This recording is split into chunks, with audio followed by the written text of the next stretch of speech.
All right, so last time we went through this process of setting ourselves up for a solution when we have a distributed load on a beam on elastic foundation.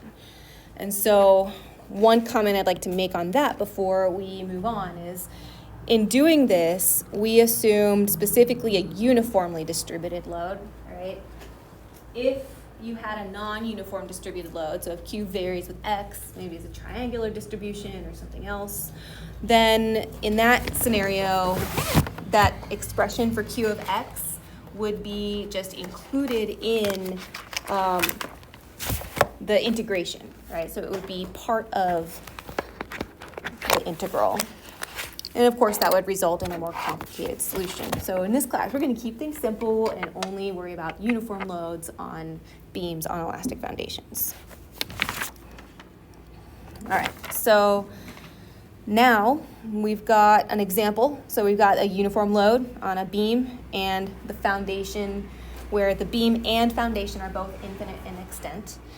So what we're after is finding the deflection at the center of the distributed load. All right, so O is specifically located at the center of the load and also at the end.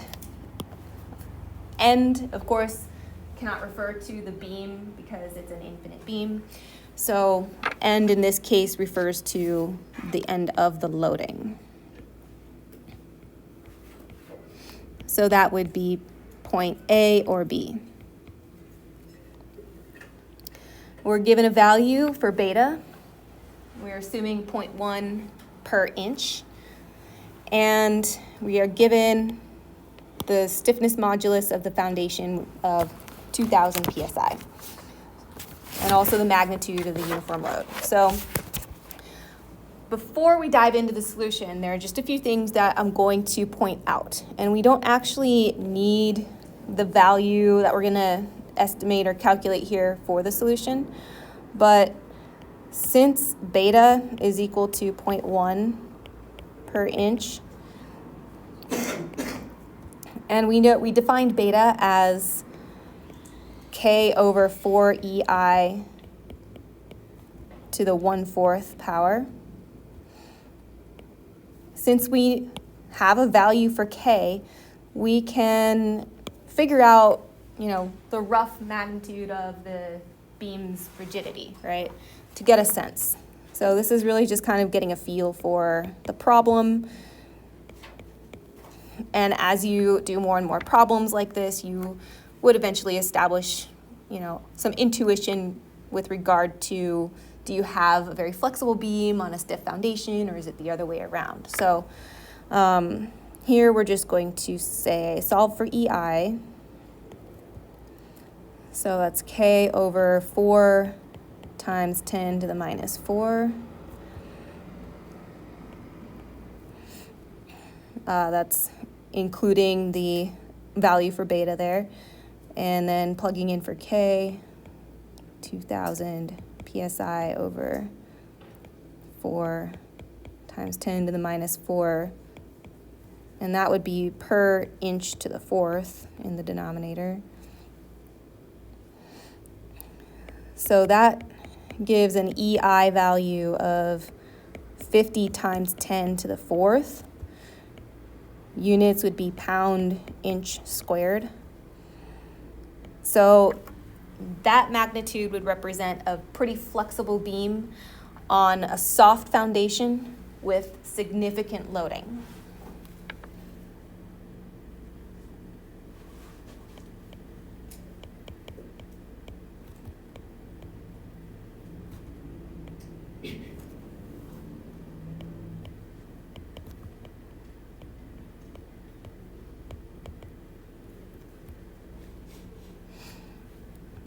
And the significant loading comment really just comes from the magnitude of the distributed load that we have. It's not baked into this value here.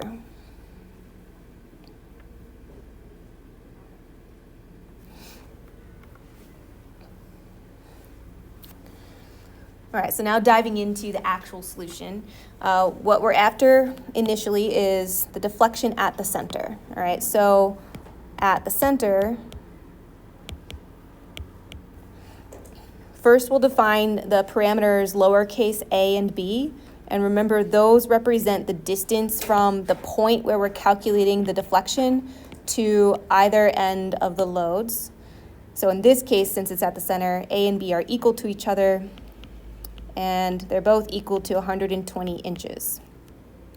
So I highly recommend working in inches rather than feet for these problems.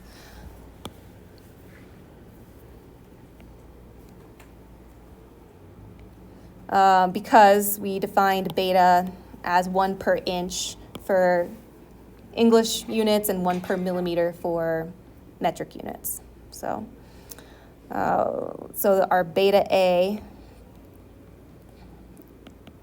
and beta times B will be equal to 0.1 times 120 or 12. So knowing that, we'll go ahead and write our expression for the deflection at point O. So that's coming from the previous page, right? We worked this out here, right? So we're just using this formula. So that's going to be Q naught over 2K times 2 capital D evaluated at 0 minus capital D evaluated at beta x equals 12 minus capital D evaluated at beta x equals 12 again. So this is coming from, right, beta A and beta B.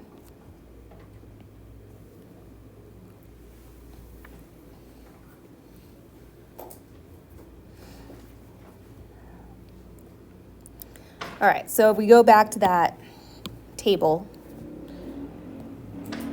all right, capital D evaluated at 0 is our first term. That's equal to 1, remember from the last example. And then for the other two terms, we have beta x of 12, which is too high for the table, all right? So as values increase beyond this, the values are really small enough to just neglect them, or you can always plug them into the expression and calculate it directly, right? But a value of 12 is, closer to 4 pi. So if we cut the table off at 2 pi and it's pretty low, we can definitely neglect a value of 12.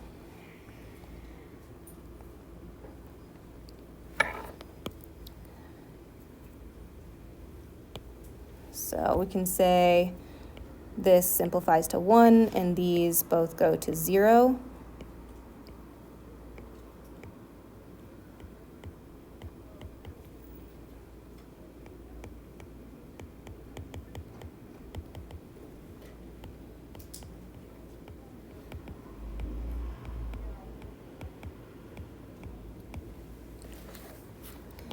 And then evaluating this expression, plugging in our values for Q and K, we get 2,000, 2 kips per foot, so 2,000 pounds per foot. Convert to inches.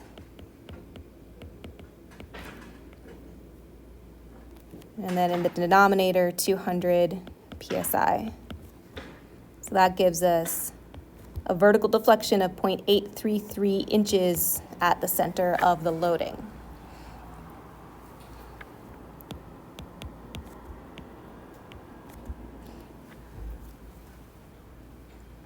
Any questions so far? E evaluated at 0 is always going to be the first term? Yep, so from here, I think it's always going to be 1. let's see. Yeah, hold on, what did I do?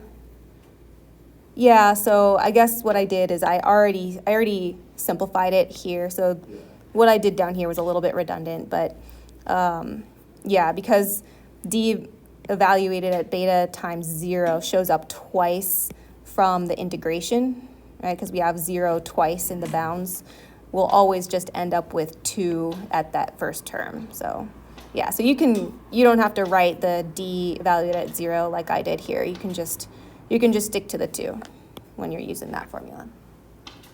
Yeah, good question. All right, so then we'll look at the end. Doesn't matter which end since we're equidistant. So I'll just use A.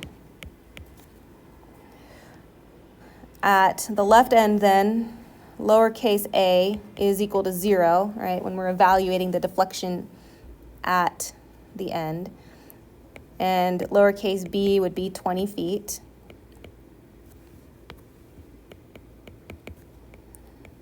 Which we'll use inches instead, so 240 inches.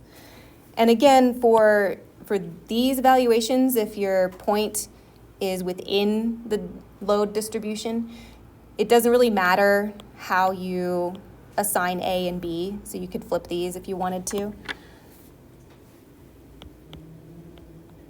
Out of habit, I usually just do A for the left and B for the right, but you can switch that up. So beta A is 0, beta B is 24. So the deflection at A would be Q naught over 2K times 2 minus D evaluated at 0 minus D evaluated at 24. So then here we'd have a 1, and here we'd have 0. All right, because again, very small. So this becomes Q naught over 2K, and then plugging in values, we have 2,000 divided by 12 over 2 and 200. Or you can recognize that it's just half of what we calculated at the center. 0.417 inches.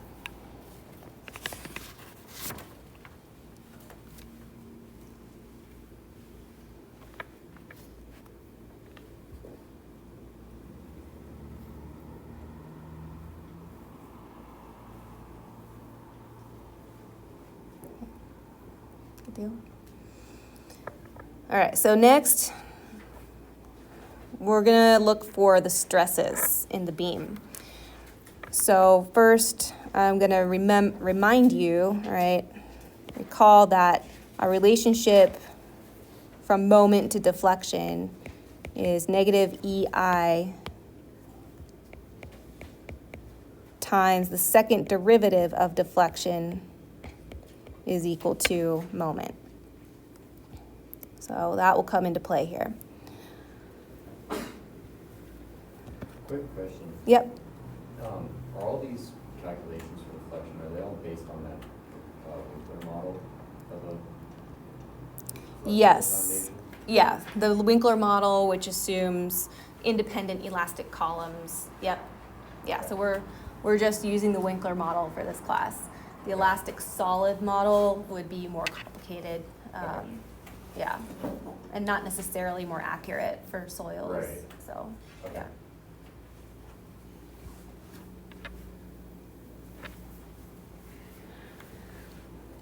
All right, so for moment, we're going to take the same approach that we took to derive the deflection equation. All right, so essentially superposition. So remember the other day we looked at that figure. Whoops, did not mean to erase there. We looked at that figure and found this expression for the deflection due to a point load. And then we applied superposition by assuming that it's going to be acting on infinitely small segments over the length of the distributed load, right? So we're going to do something similar. Go back to that figure 31.2. So this one right here, and look at the expression for moment. So moment is given as P over 4 beta, a little hard to read. That is P over 4 beta times capital C of beta x. So we'll use that.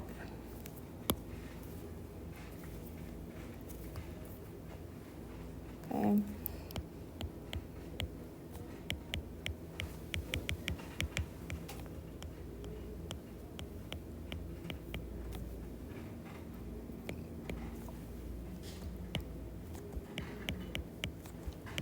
So we'll just write that expression, P naught over 4 beta times capital C beta x, and that's from figure 31.2. So then the derivative of, no, sorry, wrong thing. All right, so then taking that, right, for point loads over a finite length of the beam, right, we'll call that for dx.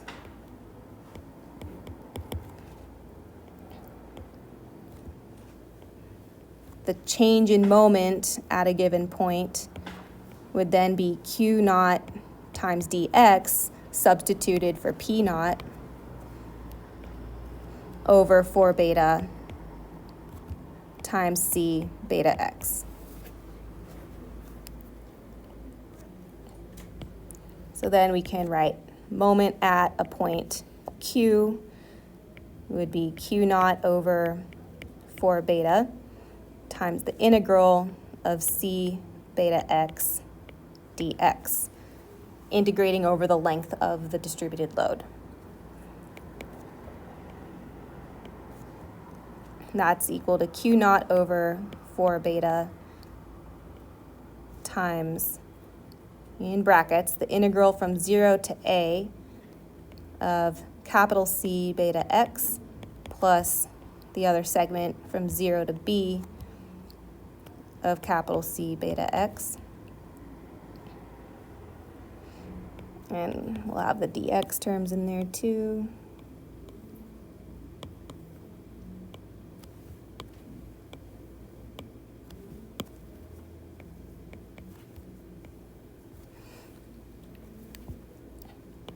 And then from the integral tables, we find that the integral of c beta x is equal to 1 over beta times capital B beta x.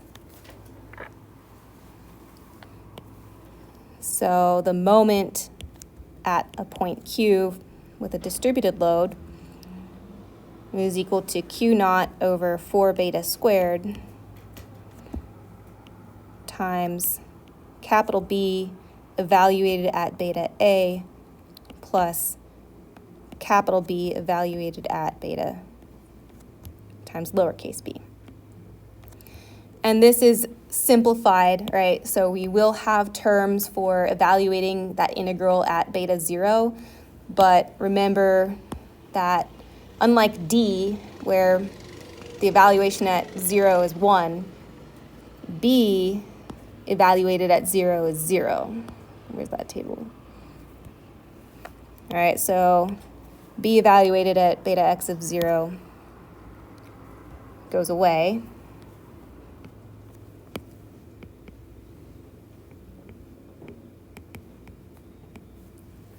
So we're just left with these two terms.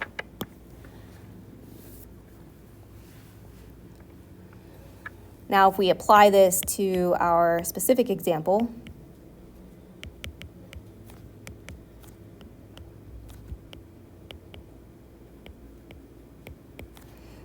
we'll say Q is the point O that's in the center of the distributed load for the first evaluation, right? So we already determined A and B are both 120 inches in that scenario. And then when Q is equal to point A, then we have lowercase a of 0, lowercase b of 240 inches. So evaluating the moments for those two scenarios, we get at O, q naught over 4 beta squared times to capital B evaluated at beta x equals 12. And similar to D, right, capital D, capital B evaluated at 12 will be very small. So we'll neglect that. So this term is roughly 0. And at the end A, we end up with Q naught over 4 beta squared times B evaluated at 0 plus B evaluated at 24. So at 0, it's 0. And at 24, if 12 is negligible, 24 is definitely negligible. So also approximate equal to 0. If you were to actually plug values in to calculate the true result, it would be like 4.7 times 10 to the minus 6. So definitely small enough to just say 0.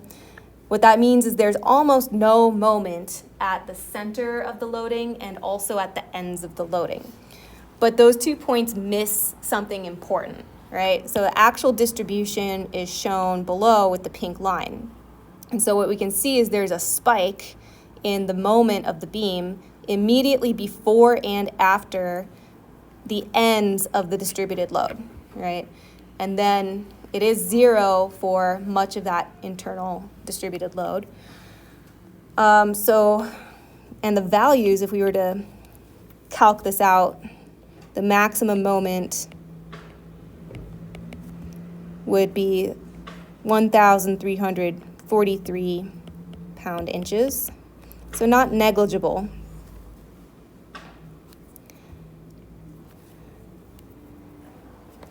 And if we look at table 1, which lists all those evaluations for different beta x values, right? We go back to table 1 here. If we scan through this table, right, focusing on the B beta x column, we can see where this evaluation will peak, right? And it's roughly at pi over 4, right? So this is where we can spot the highest value that's listed in the table. So that should be approximately where the maximum moment occurs with respect to the load, right? So remember, x is measured from, or not the load, the x in this case is measured from the point where we are evaluating deflection, right? So from the center of the beam. Let's see. No, I take that back. I was right initially. So x represents the distance from each end of the load in this context. So the peak occurs at 7.85 inches approximately if we plug that value in from each end of the load, Q naught. And I'm trying to remember, were we given a total length of the beam in this example? Yeah, 20 feet, okay. Yeah, so over 20 feet, all right, 7.85 inches from the end of the load is pretty small, right?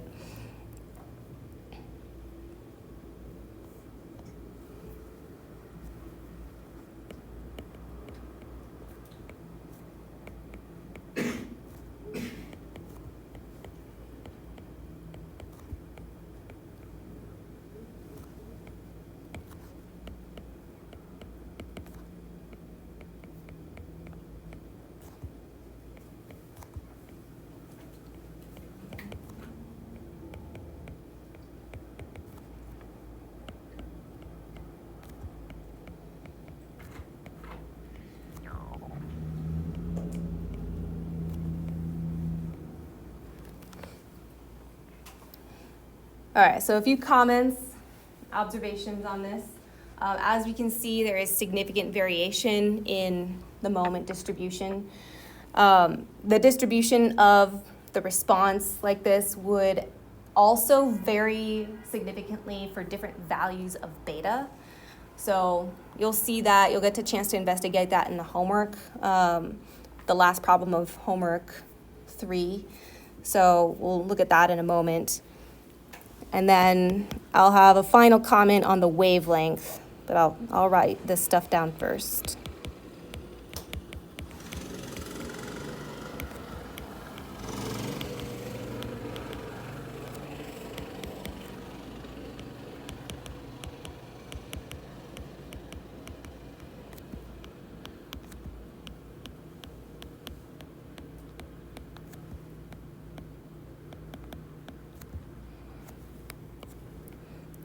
So it will vary.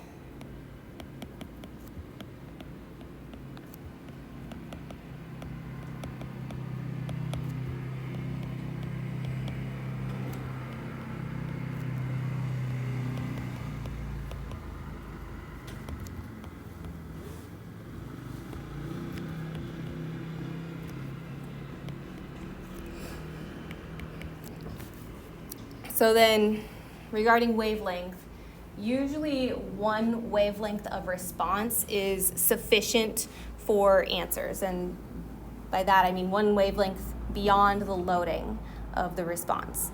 So the way you can figure out the wavelength, it's tied to beta. So it's not exactly 2 pi like we talked about last time, right? It's going to be beta times the wavelength is equal to 2 pi. So I'll write that down, and then we'll calculate it for this example.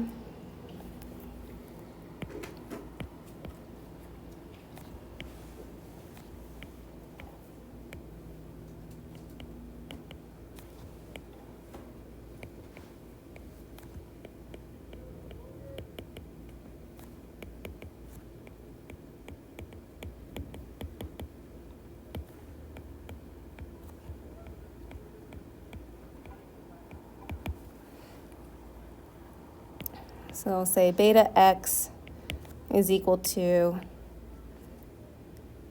or I guess, yeah, so if you basically plug in one wavelength for x, set that equal to 2 pi, so that's where that comes from. So then for beta equals 0.1, we would calculate 0.1 times lambda, set that equal to 1 cycle, and then lambda for this problem would be 62.8 inches.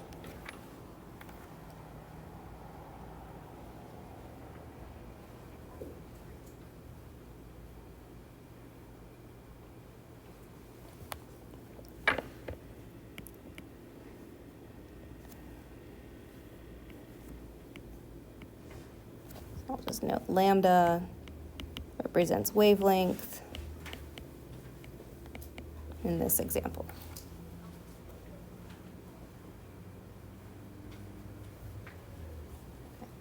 Question? So, I mean, this makes sense then, but as your load increases, like widthwise, like infinitely, you get no moment eventually. If it was in theory infinite with the beam. Ah, that's interesting. Because it would kind of just be Yeah. like squashed. Yeah, it would just kind of even out. Yeah, it would just effectively just be more like a pressure load than, Right. yeah, over And the so whole for thing. just large distributed loads, the middle for most of it experiences almost no moment then. Yep. Yeah, that's a good way to look at it. The the longer the length of your distribution, yeah, the less you'll have moment in the middle of the beam. Well, again, though, this can vary with different values of beta. Yeah. So if you have, So this was representing kind of a, what did we say, a flexible beam on a soft foundation. Right. So if you have, a rigid beam on a soft foundation, it might look a little different. Yeah. So, yeah. Is there another question?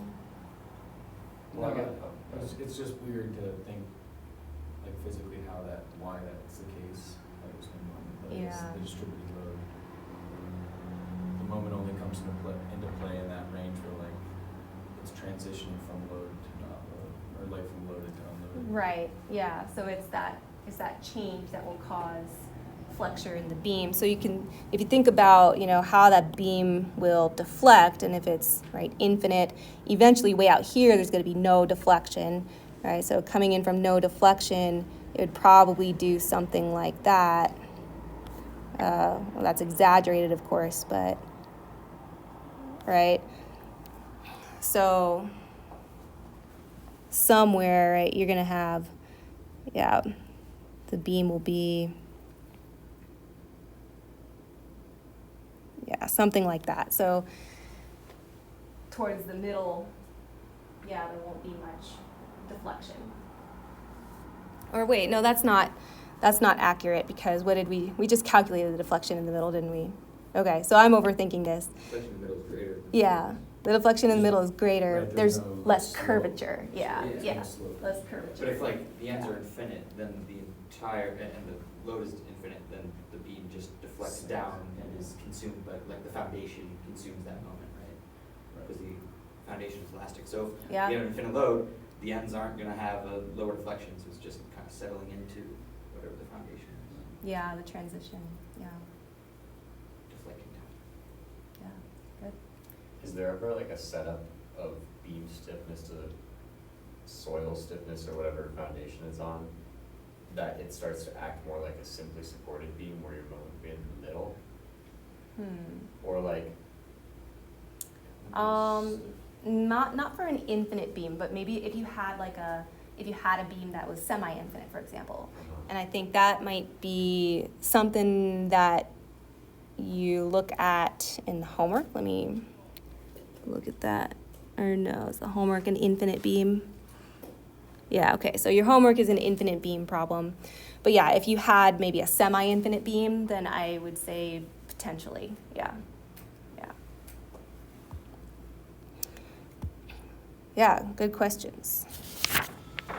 Okay, so I'll come back to the homework and we'll talk about that in a minute. But first, we're going to do a little bit more on this example to demonstrate what you would do if you wanted to calculate the deflection of the beam at a point outside of the distributed load. So now we've got this point Q that we're interested in over here. And the process is very similar. It's just a difference in how we define those parameters for our integral. So here I've got D and E sketched out on the drawing. So D is always going to be the distance from the point where you're evaluating deflection to the far end of the load.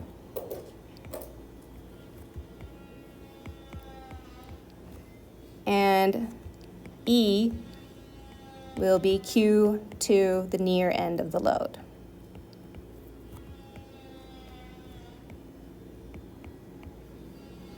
So you can't mix these two up the way you can mix up lowercase a and b for a point within the distributed load. So what this ends up being in the same equation, we just have different bounds on the integral. So your moment m of q would be q naught over 4 beta times the integral from, it would end up being e to d, capital C evaluated at beta x dx. So q naught over 4 beta squared times capital B beta D minus capital B at beta E. Deflection would then be Q naught over 2K times D evaluated at beta D minus D evaluated at beta E. And if you wanted the shear, capital V, all right, you could get that That would be Q divided by 4 beta times C evaluated at beta D minus C evaluated at beta E.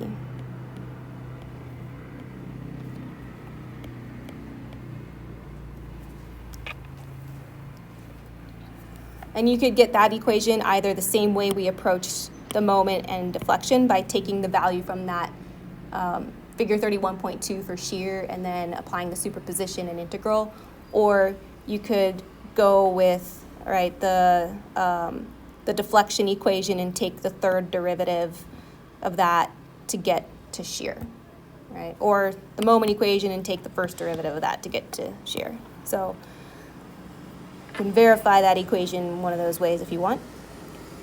Oops. And then from there you can calculate stresses, all right? We got same formulas for those, sigma equals my over I, shear stress, VQ over IB. And the reason it's integrating in this order from E to D is coming from the breaking it up within the integral. So you'd have the integral from 0 to D technically minus the integral from 0 to E, which you can rewrite as the integral from 0 to D plus the integral from E to 0. And then matching those up, you get the integral from E to D.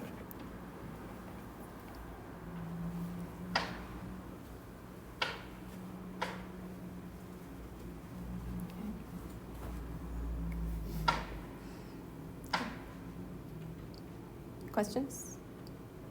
No? Okay. All right, so comments on the homework here.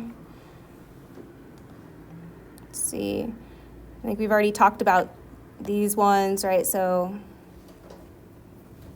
this problem is very similar to the one that we did in class. This one here, there's two parts. One part involves making a cut and then evaluating the equation for deflection. And then the other part is using the tables for finding the deflection equation. So you're just going to apply superposition for the two load scenarios that you have and pull those equations from the table, right? And then combine them and just simplify them to show that they're the same as what we have here. Problem 7-8 is your beam on elastic foundation with a point load and a moment applied to one end. So this is a semi-infinite beam. And there's some words that are blocked out here just because the way it was phrased led to confusion in the past. But essentially what it was saying is in lecture, in the example, one of these scenarios was considered. And yes, sort of. We did look at the example with a semi-infinite beam and an applied moment, or technically what we looked at was an infinite beam with an applied moment, right? And then we simplified it by saying, let's consider it a semi-infinite beam and divide that moment by 2. So it is similar, but not exactly the same. You'll end up with some different values, right? Because here it's not m over 2. And then now that you've got both at play, right, evaluate the deflection at the free end. What does it say? Determine that the deflection at the free end is 0 if the initial moment is equal to P naught over beta, and then plot the moment distribution under that condition and identify the location of maximum tension and compression stresses on the top of the beam. And so for that plot, you're welcome to use MATLAB or Excel if you'd like to, or you can plot it by hand. Just pick some points, right? Pick some data points. So if you plot in MATLAB or Excel, show the actual points that you're plotting. Don't just show like a curved line, because we all know how Excel can be weird with that sometimes. So, and then evaluate the equation for beam slope at x equals 0. Is it positive or negative? So that's that problem. This problem is going to address distributed loads, what we just talked about. And here we have, you're given the value for the loading, stiffness modulus of the foundation, and then you're asked to consider two different cases for beta L. So beta L equals 1 and beta L equals 4. So this will give you an opportunity to compare how different values of beta will affect the distribution. Actually, you can see it right here, all right, for the semi-infinite beam. The higher value for beta gives quite a different distribution, right, compared to the lower value, or wait, I got that flipped. The lower value of beta, right, gives the distribution on the top, and the higher value gives the distribution on the bottom. So you're asked to confirm these distributions yourself. Again, for this, I definitely recommend using Excel or MATLAB. Just provide a few example calculations to show a point or two on each plot. And then another thing I want to clarify, right? So capital L in this problem statement is referring to the total length of the load distribution. So that would be your L in this problem, capital L.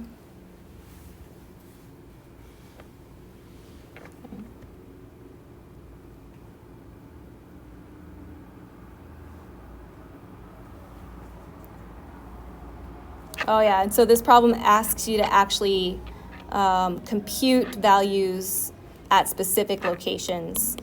So you don't have to do hand calculations for each of those, but at least provide a sample calc. Okay. Yeah.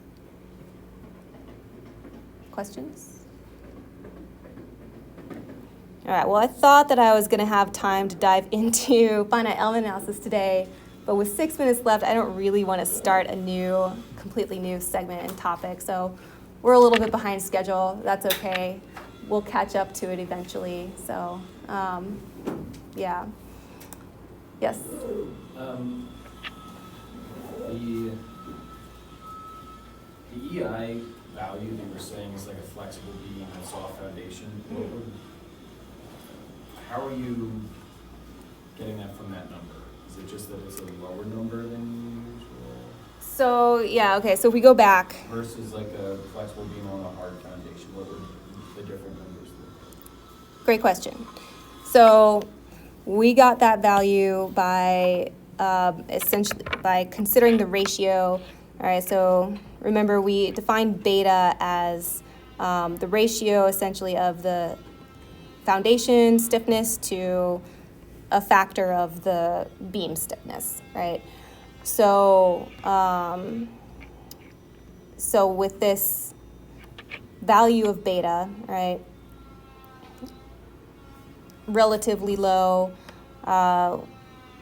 we get a high, or let's see, we plug in, all right, our foundation modulus here and get this value for EI representing the beam rigidity, essentially.